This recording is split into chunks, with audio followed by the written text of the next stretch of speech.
Common Pete Rock, welcome to Bullseye. It's so nice to have you on the show. Oh, man, it's nice to be here. Yes, thank you for having us, brother. Pete, I should say welcome back. Thank you. Thank you again. I looked, it was a decade ago that we talked, 2015. It was some years, yes. Good to see you again. I'm grateful to have you both here. How long have the two of you known each other? Since the early 90s. We don't know the exact year, but it's somewhere around that. 91 maybe, bro. Since the early 90s, Pete and I just knew each other, was cool, been around each other, did some work together on songs. So we've been brothers. It's just, our journeys, like we both been doing our own things, and this has been the first time we've obviously came together for something, a full vision project. Com, you must have been intimidated by Pete and CL Smooth in the early 90s. Yeah, no, for sure. I mean, I was definitely looking up to like Pete Rock and CL Smooth, Tribe Called Quest, Jungle Brothers, KRS. It was many, Ice Cube, Far Side, even people that were my age and peers and just coming out at the same time. I still, Nas, Big, it was a slew of people, but for sure, Pete Rock and CL Smooth were inspirations for us. Like this, when you're an MC, you got that boxer mentality. Like, yo, I belong there. Yep. You kind of got the mentality of an athlete. When you hear like Anthony Edwards, who plays for the Minnesota Timberwolves, like, yo, I'm the man. You kind of gotta have some of that in you to be MC in hip hop. Pete, what's the first of Com's records that you remember being impressed by?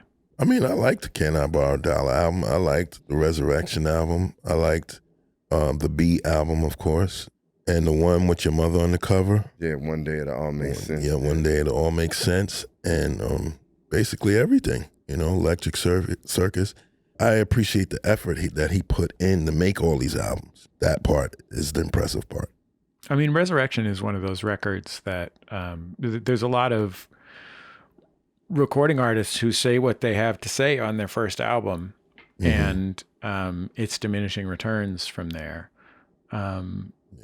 Resurrection is one of those records that is a big expansion in ambition from what Can I Borrow a Dollar is. And Can I Borrow a Dollar is a good record, but Resurrection was an attempt to do a lot more than that. Yeah. With Can I Borrow a Dollar, it was really whatever resources we had, the records that were from our friends' fathers, addict. So we didn't have as much. It's no excuse, but this is where we were starting. And then I was finding my voice too, from doing like the squeaky thing to that was my style to being like, okay, how do I figure out what's next for me? Like, what is a style that I really feel? And it just took me growing within myself, man. I started reading the Quran along with the Bible. I was reading both. I was listening to Coltrane and listening to a lot of jazz because of Pete Rock and because of Tribe. I started listening to Love Supreme and things that I hadn't been exposed to growing up in Chicago.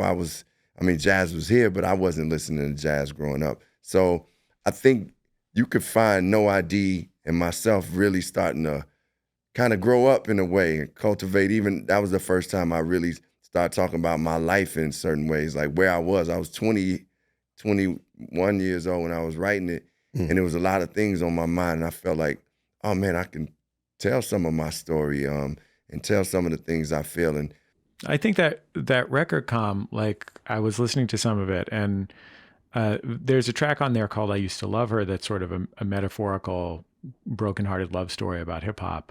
But there's another song on there that I hadn't thought about in a while called Book of Life. And that is, you rap about your age. You offhandedly mention your age in that song. I think you're 21 or 22. It's really a song about you interrogating yourself and like asking yourself where you are at this point in your life and who you are. And that's something that not every 21 or 22-year-old, especially MC, can do.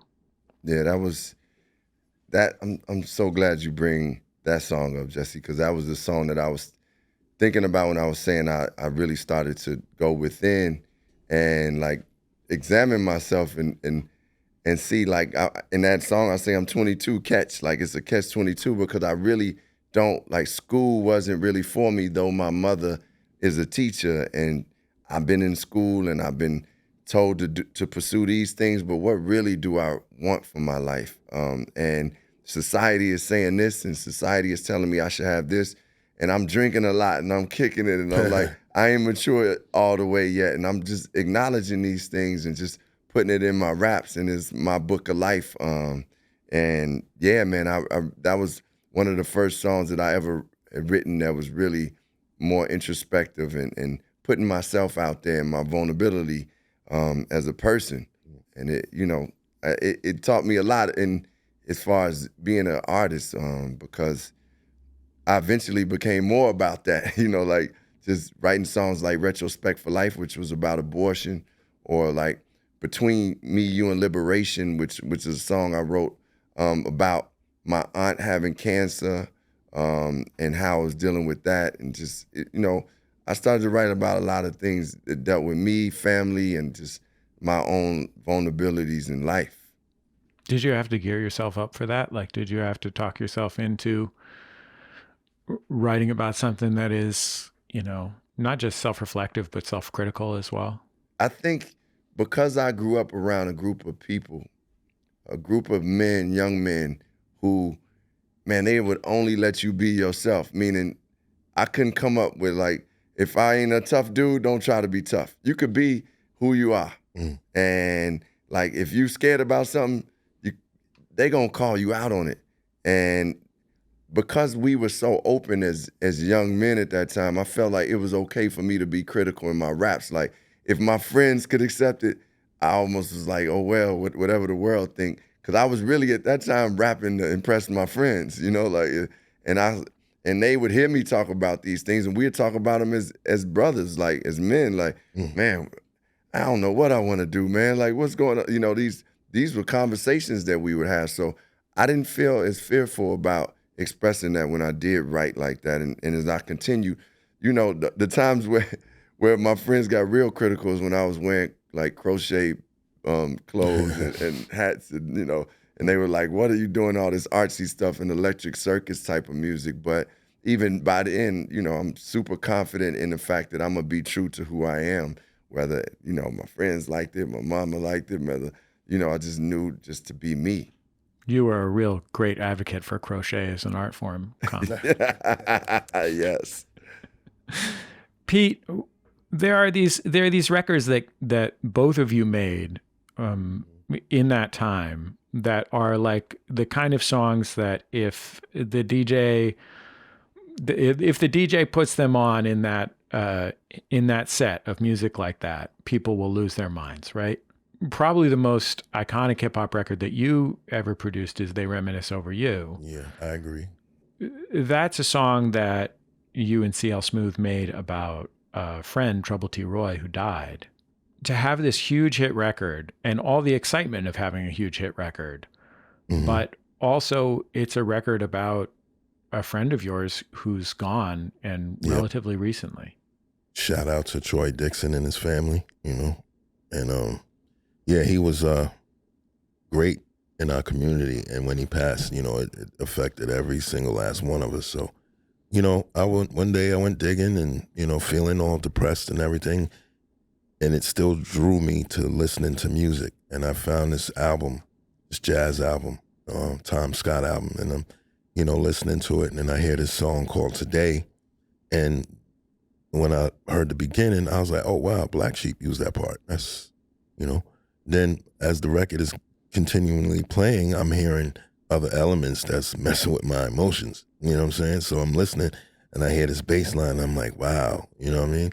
Then I hear other little things like voices and guitars. And then I heard the saxophone. And when I heard that saxophone, and I just started crying, you know what I'm saying? Like, because I just lost someone that was dear to me. So then, I said to myself, why am I crying like this? Then I figured it out. I'm like, what, maybe that's God telling me I got to make something out of this. And so that's what I did, and I believe he was in the room when I did it.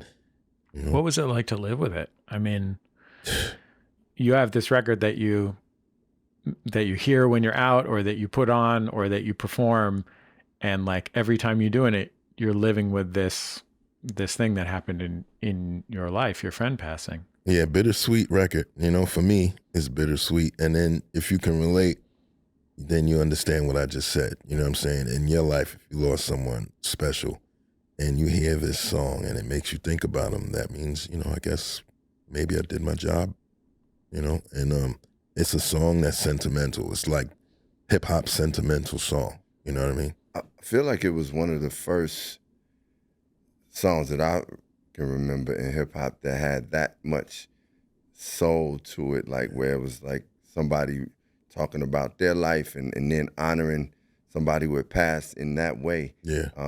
Yeah. And I gotta say, you know, to that is it's also something I know. I mean, I can't tell you how your experience is hearing it over and over, but I will say like when I've mentioned people who've passed who've been close to me in my songs, it's like it's almost like a release and an honoring of them so much that at different times I could feel the celebration of them, and sometimes I could feel, damn, that person is actually not physically here In the form. in that form, and then at times I feel their spirit with me when I'm saying it. I'm like charged, you know. Yeah. So it's like it serves so many things, but for me, it's definitely been a release and a healing thing to be able to mention people. And I bring that up because even on our new album, I talk about my cousin who I lost. His name is Ajale, and he was the first person that I wrote a rap with. Like I had been into hip hop, but he and I sat down and decided to write raps. So he's almost responsible for me starting to rap. But he was he's my best friend in life, closest one. And when, you know, it took me a long time to say anything, but on this album, I said his name a couple times, and I'm like, man, it feel like empowering in a way. So Yeah. How did the two of you decide to make a record together? Well, I'm gonna say I always wanted to do a full project with Common after working with him twice, you know, during you know, our come up. And after the Soul Survivor album, you know, he left me with that beautiful verse with Pun and Nori. And, you know, I listen to my records and my albums over and over sometimes, and sometimes I don't listen to it for a couple of years, you know what I'm saying? But when I went back and listened to his verse, I was like, wow, it would be great if I could do an album with Common. You know, I thought about that back then, you know, and then our paths just led us in different directions. But, you know, when the strike happened and the pandemic happened, people had really not much to do. So, you know, I think we found each other like after 2020, was it again? it was somewhere during the pandemic. Yeah. I reached out to Pete because at one point when I was like, Pete, I want to do something with you. I was over in London filming a TV project, but I said, once I get back to the land, like the U.S., I'm going to see Pete. I'm like, Pete, is it cool to come through? He like, yes, come through. I went out to his spot, and being in his house and just being in that atmosphere of records, just life, brotherhood. It was like him playing me beats. I was like, we got to do something. We got to do like a project. And this, you know, I knew it was gonna be a journey. I didn't know like that I would have this much fun and joy and feel so good about the work we've done. You deserve it, bro. And thank you, brother. You do too. Thank you. And I gotta say, one of my biggest like blessings in this whole thing is seeing Pete Rock be celebrated the way he deserves to, and to see him being reinvented and introduced to some, reintroduced to some. Yeah. Like, just remember, like, people, you know, sometimes you gotta remind people of who you are, like, and what you do. And I think he's done it in such a brilliant way with the music he created for this album. He's been doing instrumentals and but to have an album project that's like around people are aware of it, and they like, Pete Rock is, you know, just having people coming to me on the streets talking about, yo, that album you and Pete Rock got. I'm like, Yeah, man, thanks. it's almost kind of like it is a dream in a way, and we grateful, and I'm grateful that we decided to connect with it. Pete told me one other thing. Pete told me something that kind of hit me. He was like, he said J Dilla had told him before he passed that, man, you should. J Dilla said you should work with what, Fat Cat, Fat Cat, Guilty Simpson, Guilty Simpson, and me. you. Three people Dilla said that Pete should work with, and that's like that meant something to me, and it must have meant something to Pete too. It did. And you know, we hear everything is when we in tune, everything is divine timing. So it happened at the right time. I think people are now open to hip hop in a new way too. Common, I think that for an MC with such a strong voice, and I don't mean literal voice, but like figurative voice, you've made a lot of very producer-centric records. You've had, you know, earlier in your career, you were really deeply partnered with No ID. You worked really closely with Questlove on some of the middle records. You know, your partnership with Kanye West led to some big hits in the aughts. You worked with No ID recently. So how is it different working with Pete when you're used to working with producers with a lot to say, with a lot of input, people who are not just folks making beats? Well, Pete is truly a producer, and I got to know that more and more working on the whole album. And he's just truly a visionary and has a passion and his own artistry, his own way of approaching things. Like each producer you mentioned, from No ID to J Dilla to Questlove to Kanye, they all have their own thing. They are true to who they are. They are soulful artists, producers. And Pete is very true to who he is as a producer. You can feel the accumulation of everything from his father's records to his Jamaican heritage to his knowledge of music to his own experiences to being a dude from born in the Bronx, growing up in Mount Vernon. Like all that comes out. His perspective is strong-minded, intelligent perspective. It comes through his music, and that makes him very unique in the production space. You know, because he's giving his soul to the music. And like, from a producer standpoint, the reason why I could say it just wasn't just sending beats is because, it was, first of all, at times he was sending records to me, like, what do you think of this record?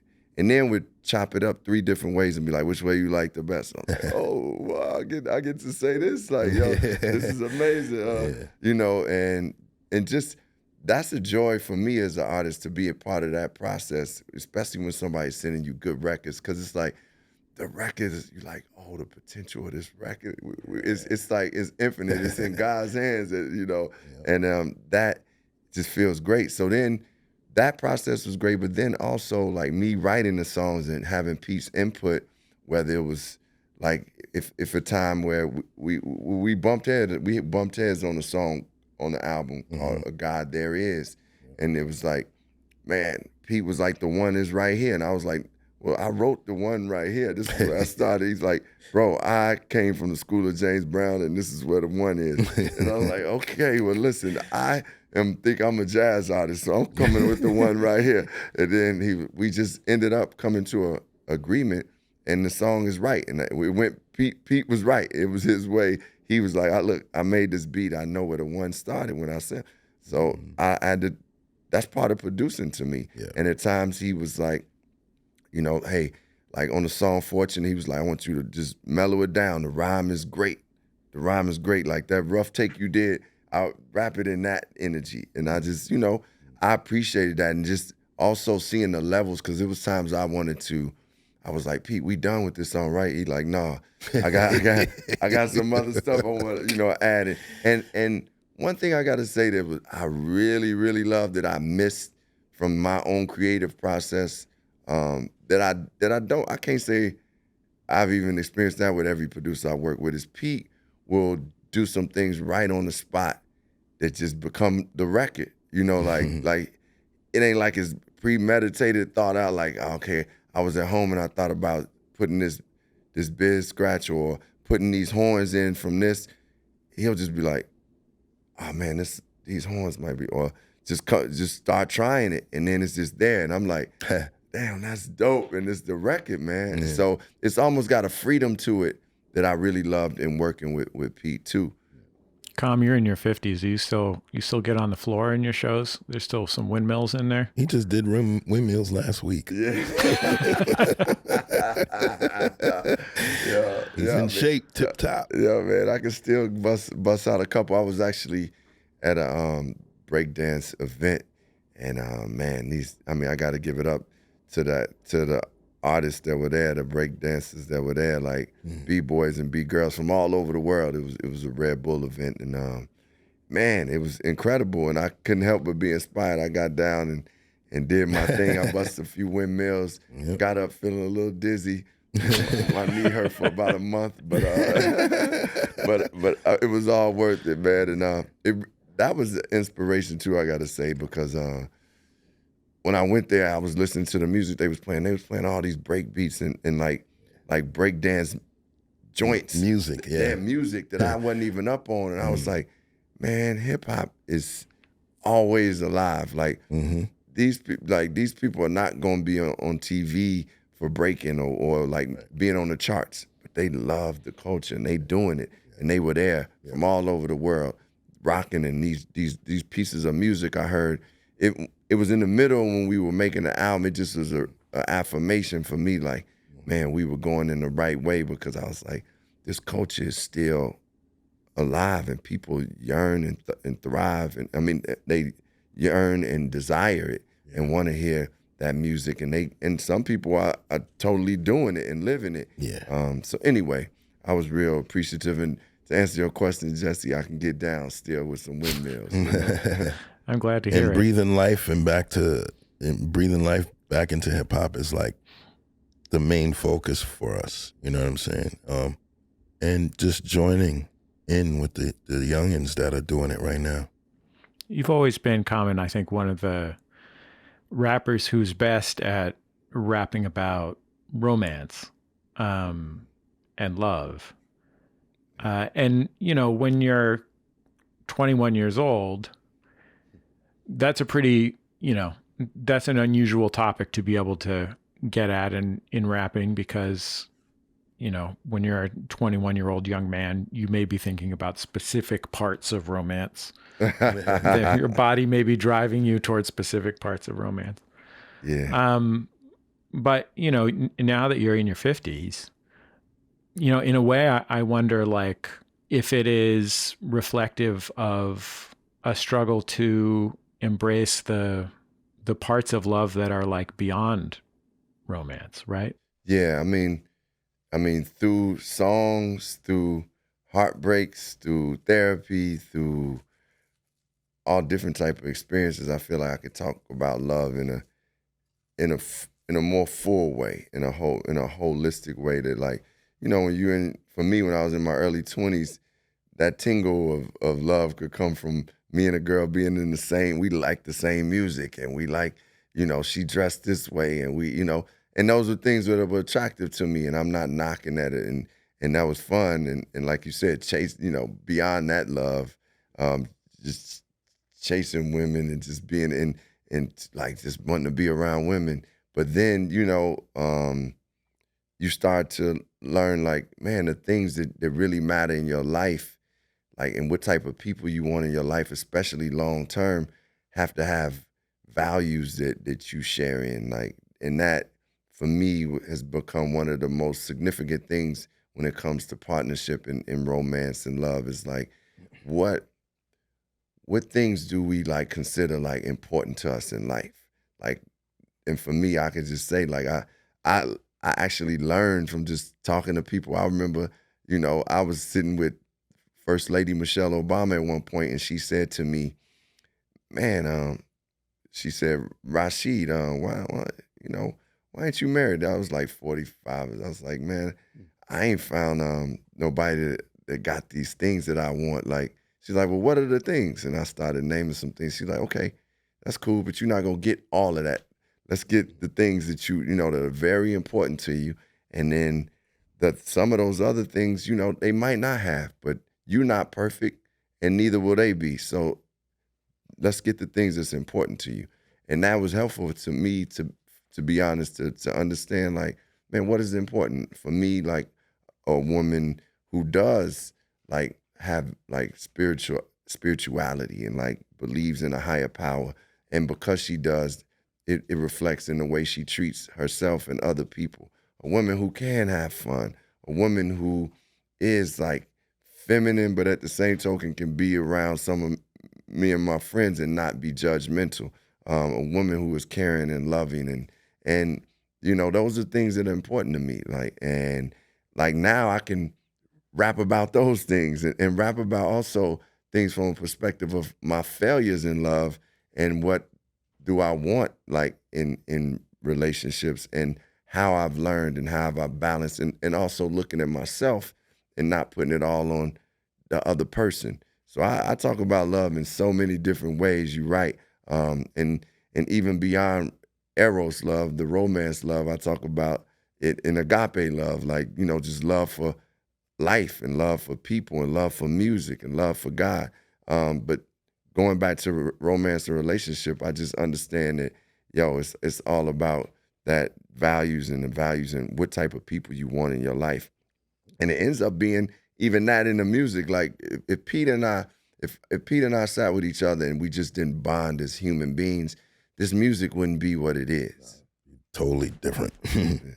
We're almost out of time, but I wanted to share this one thing that happened to me one time with you, Common, because you were part of it. So when your Like Water for Chocolate album came out, you toured to promote it and you came through Santa Cruz.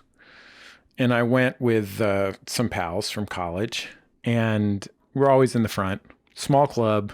You put on a really great show. Thank you. And on that album, there was kind of a Talking Mess song that had a slur for gay people in it. Right. And when you performed that song and said that, I think me and my pals were right up front, and we were really getting down at the show, but I think we booed you. Mm-hmm. Yeah. I know, right? And out of love and admiration. You know, we used to kind of hang out after the show, steal a poster, that kind of thing. Okay. And you came out of the wings and saw us hanging out there and said, "Hey, I saw you guys in the front row rocking in the show. I heard you guys when I said that word." And we were like, "Oh yeah, you know, we don't know what's gonna happen. This is common sense. You know, this is one of our favorite rappers." Yeah.